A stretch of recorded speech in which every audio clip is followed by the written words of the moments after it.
Namaskar, welcome to SGKG Studies Guruji YouTube channel classes. And on this channel, presently we are discussing about the rules of procedure and conduct of business in Lok Sabha, updated up to 2019.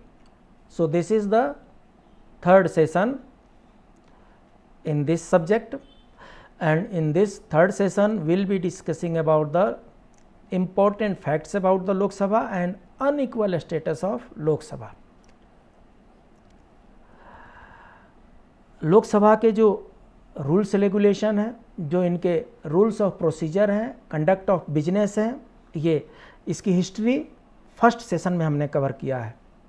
Lok Sabha का composition हमने second session में cover किया है, और rules of procedure and conduct of business का जो third session है, इसमें हम कवर करने जा रहे हैं लोकसभा में इंपॉर्टेंट फैक्ट्स क्या है और अनइक्वल स्टेटस ऑफ लोकसभा क्या है। तो आइए जानते हैं। The first election for the Lok Sabha was in 1952। अगर कहीं पे 1952 आता है तो ठीक है, नहीं तो 1951, 1952। 1951 के अक्टूबर में ये स्टार्ट हुआ और कुछ फरवरी में 1952 के फरवरी तक ये चला था। क्योंकि फरवरी में ये कंक्लूड हुआ और फरवरी में ही कंस्टिट्यूट हुआ फर्स्ट लोकसभा, इसलिए फर्स्ट लोकसभा इलेक्शन को 1952 का नाम दिया जाता है। A total of 489 seats were there, Congress won 364। आज के डेट में एज ऑन डेट 543 सीट्स हैं। एज ऑन डेट 543 सीट्स पर कंटेस्ट होता है। 1952 में 489 सीट्स थे, जिसमें से कांग्रेस ने 364 सीट जीता। Jawaharlal Nehru was the first prime minister after this election. 2019 का जो इलेक्शन हुआ, जो जनरल इलेक्शन हुआ, ये 17th इलेक्शन है। फर्स्ट इलेक्शन था तो 1952 में, 17th इलेक्शन जो हुआ वो 2019 में हुआ, और 2019 में जो इलेक्शन हुआ वो 543 सीट्स पर हुआ।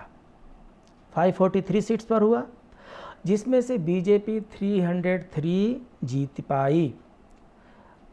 हाँ, विशेष बात यह है कि only 22 women became part of the Lok Sabha in 1952 and 49 became part in 2014। जब आज पहली बार 22 वीमेन एमपी बनी थी, और 2014 में सबसे ज़्यादा 49 बनी। Ganesh Vasudev Mavalankar was the first Lok Sabha speaker. Very very important question from MCQ point of view, from objective point of view.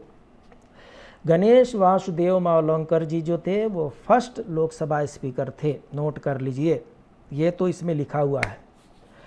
प्रश्न यह है कि who is the current speaker of the Lok Sabha.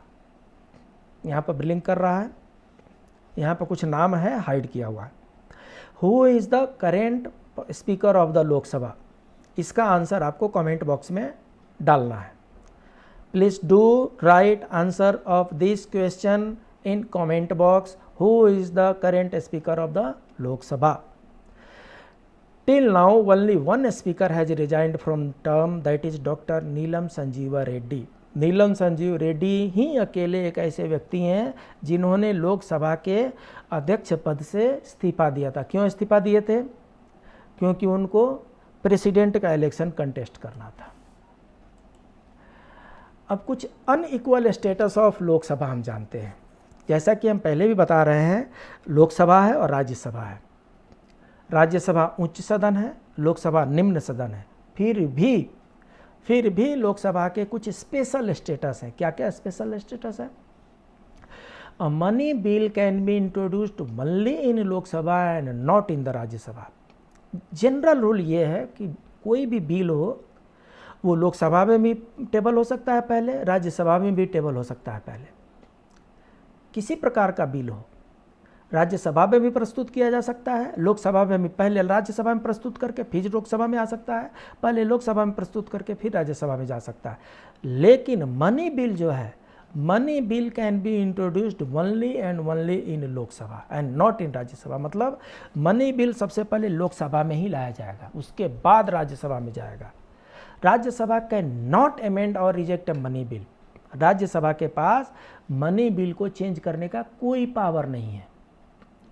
It should return the bill to the Lok Sabha within 14 days, either with recommendation or without recommendation. Rajya Sabha के पास 14 दिन तक money bill को hold करने का पावर है। वे चाहें तो इसमें कुछ रिकमेंडेशन अपने जो है वो दे सकते हैं और उसके साथ लौटा सकते हैं, और नहीं तो रखे रह गए तब भी 14 दिन बाद अपने आप पास माना जाता है। उनके जो भी उनके रिकमेंडेशन होंगे उसको मानना न मानना लोकसभा का अधिकार है। लोकसभा चाहे तो माने, लोकसभा चाहे तो न माने। The Lok Sabha can either accept or reject all or any of the recommendation of the Rajya Sabha. Rajya Sabha का जो भी रिकमेंडेशन है मनी बिल पर, we are talking about money bill, Rajya Sabha का कोई भी रिकमेंडेशन जो मनी बिल पर है उसको मानने के लिए लोकसभा बाध्य नहीं है। In both the cases the money bill is deemed to have been passed by the two houses. अगर लोकसभा से मनी बिल पास हो गया तो राज्यसभा पास करे या चाहे न करें, 14 दिन में करें चाहे न करें, ये डिम्ड पास हो जाता है। जैसे एक सभा से पास हो गया, मान के चलिए कि दोनों हाउस से पास हो गए, मनी बिल में राज्यसभा का पावर नहीं है। A financial bill not containing solely the matters of the Article 110 also can be introduced only in the Lok Sabha and not in the Rajya Sabha। Money bill अलग होता है, financial bill अलग होता है। Money bill Lok Sabha में ही produce किया जा सकता है, इंट्रोड्यूस किया जा सकता है। उसी तरीके से फाइनेंशियल बिल भी लोकसभा में ही इंट्रोड्यूस किया जाता है।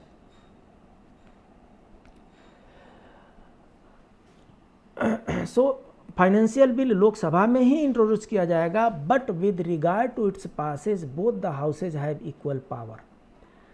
मनी बिल में राज्यसभा के पास कोई पावर नहीं है। मनी बिल अगर लोकसभा ने पास कर दिया तो राज्यसभा से ये डिम्ड पास मान लीजिए, लेकिन फाइनेंशियल बिल है, फाइनेंशियल बिल भी लोकसभा में ही इंट्रोड्यूस किया जाएगा, लेकिन पास दोनों से कराना है। The final power to decide whether a particular bill is money bill or not is vested in the speaker of the Lok Sabha। Lok Sabha के जो स्पीकर होते हैं, लोकसभा के जो अध्यक्ष होते हैं, मॉनिटर साहब हैं, ये क्लास के मॉनिटर साहब हैं, अच्छा स्कूल के प्रिंसिपल साहब हैं ये, तो इनका जो निर्णय होता है वो फाइनल होता है कि ये बिल मनी बिल है कि नहीं। अगर कोई कहीं पर भी अगर कोई कन्फ्यूजन होता है, डाउट होता है, कंटेस्ट होता है कि ये बिल मनी बिल है कि नहीं, तो लोकसभा का जो स्पीकर है उन्होंने जो कह दिया उनका निर्णय फाइनल होगा। अगर वे कह रहे हैं कि मनी बिल है तो है। The speaker of Lok Sabha presides over the joint sitting of both the houses. कई बार ऐसा होता है कि कई चीज़ों पर गतिरोध दूर हो जाता है। जब गतिरोध बन जाता है तो गतिरोध को दूर करने के लिए ज्वाइंट सिटिंग किया जाता है, और ज्वाइंट सिटिंग में लोकसभा और राज्यसभा की जो ज्वाइंट सिटिंग होती है इसको प्रिसाइड करते हैं लोकसभा के speaker. Lok Sabha with greater number wins the battle in joint sitting. जब भी ज्वाइंट सिटिंग होगा तो लोकसभा वाले के पास ज़्यादा सीट है और इसलिए लोकसभा वाला जीत जाएगा। Rajya Sabha can only discuss the budget but can not vote on the demand of the grants. Rajya Sabha जो है वोटिंग पर डिस्कशन तो कर सकती है लेकिन वोटिंग नहीं कर सकती है। Resolution for the discontinuance of the national emergency can be passed only by the Lok Sabha and not by the Rajya Sabha. Emergency जो है उस डिसकंटिन्यू करना है, ये बिल जो है लोकसभा में ही पास करना है, राज्यसभा में पास करने की जरूरत नहीं है। The Rajya Sabha can not remove the council of minister by passing no confidence motion. No confidence motion Lok Sabha में ही पास हो सकता है, राज्यसभा में पास नहीं हो सकता है। नो कॉन्फिडेंस मतलब नो ट्रस्ट, नो ट्रस्ट मतलब नो मेजोरिटी। तो ये जो रूलिंग पार्टी है इसके पास मेजोरिटी है कि नहीं, इनके पास कॉन्फिडेंस है कि नहीं, इनके पास ट्रस्ट है कि नहीं, उसके अगेंस्ट में जो मोशन जाएगा वो सिर्फ लोकसभा में ही जा सकता है। राज्यसभा में इससे कोई फर्क नहीं पड़ने वाला है। नीति श्लोक हतस्य भूषणम दानम सत्यम कंठस्य भूषणम श्रुतस्य भूषणम शास्त्रम भूषणे किम प्रयोजनम। ऐसा कहा जाता है कि हाथ का भूषण है दान करना, मतलब दान करना ही हाथ का भूषण है। कंठ का भूषण है सत्य बोलना। श्रोतस्य भूषणम शास्त्रम, शास्त्र ज्ञान सुनना ही कान का भूषण है। अब जब हाथ का आभूषण दान करना है, कंठ का आभूषण सत्य बोलना है, कान का आभूषण शास्त्रार्थ करना है, उसका ज्ञान सुनना है, तो आभूषण का और भला क्या प्रयोजन हो सकता है। अर्थात ये हमारे सबसे बड़े आभूषण हैं और इन आभूषणों का हमें ध्यान रखना चाहिए। जिन्होंने चैनल सब्सक्राइब नहीं किया वो सब्सक्राइब कर दें, लाइक कर दें, और जो क्वेश्चन पूछे गए हैं वो कमेंट बॉक्स में ड्रॉप करें। मिलते हैं अगले क्लास में, तब तक के लिए नमस्कार।